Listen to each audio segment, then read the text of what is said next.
Hi, I'm Tom with the FCB Launch channel, and in this video I will show you how the Draft Point Array tool works in FreeCAD. So this will be our final product where I have got road and I wanted to place several trees around the road in places that I selected, and the advantage of the array is that I can very easily change the locations of the trees by adjusting the base object.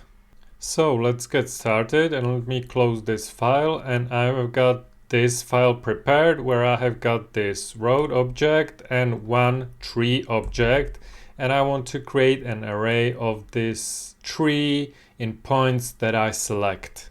So what I have to do is to create a draft or a sketch object, and the endpoints included in this draft or sketch objects then will be used as a placing objects of where the trees will be planted. So I will look from the top and I will scroll down here. I will start the draft polyline tool and I will click here, here, here, here, here, here.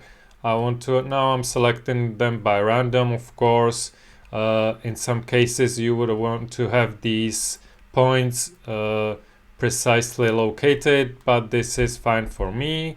So I have this wire, and now this is important. First I will select the tree, and then with the control I will select the wire, so the object which will define where the trees will be placed. And then I will click this drop down under the array, and you have the options of selecting the point link array or point array. They work very similarly, but by default I recommend you to use the point link array. I will talk about this later. So I will click this button, and you can see that the parametric point array is created and the trees are placed on those points of the wire that were the endpoint. So this is pretty neat. Now I can hide the wire, and you can see that the point array is a parametric object with its own properties. But first let me show you that you can also create the array from a sketch object. So I will switch to the sketcher. I will create a sketch on the XY plane, and I will, let's say, create a rectangle here, and I can create several objects in the sketch. Also in the wire it can be created from several objects.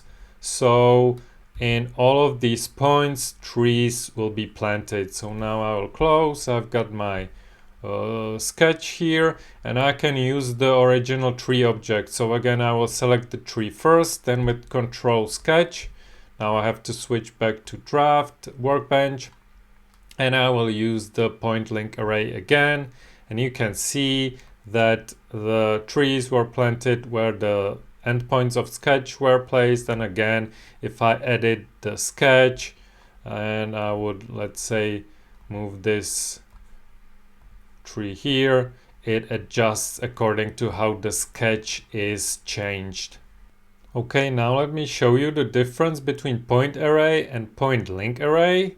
So the difference is when there are objects which are very close to each other. So I will create this line, and again select the tree, the line, and then create point link array, and I actually have to make them move closer to each other, the trees. So I will edit the line, and here you can see with the point link array, if I look at the wireframe mode, that the trees are both are independent and they are intersecting. And even if I use the fuse option, I change it to yes, this fuse option does not work with the point link array.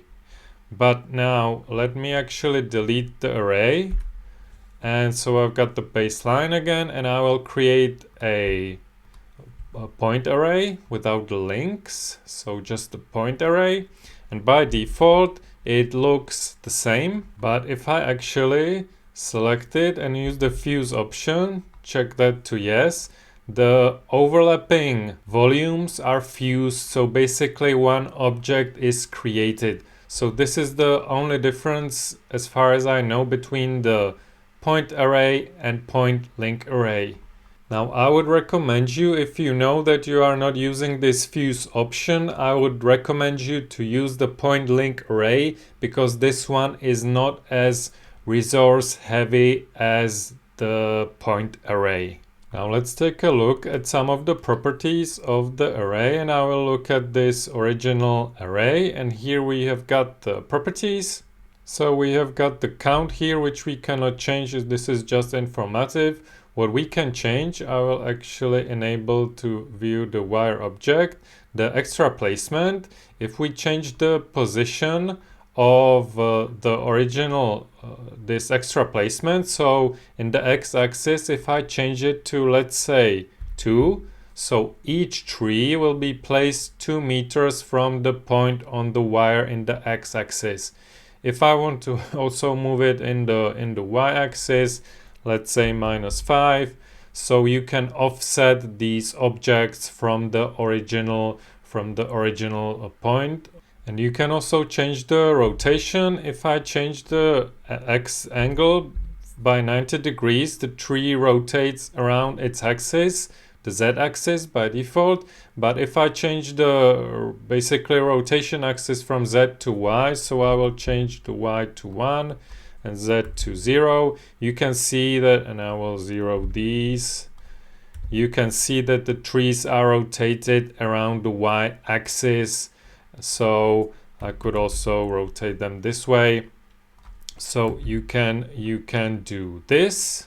And the rotation around the z-axis might come in handy if you had not a symmetrical object like tree, but I will actually change the array object. So here in the base, instead of tree, I will clear this, and I will use the lamppost that I have prepared in this project. So I will click OK.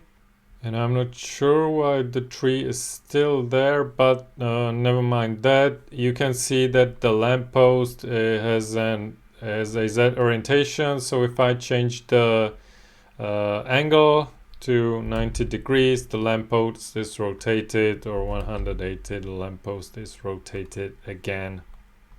Now, last trick that I will show you is that if you want to break the array into individual objects, you can select the array and then use the draft downgrade tool. And this draft downgrade tool basically breaks the array and creates these trees as an individual objects. So this is also useful to know.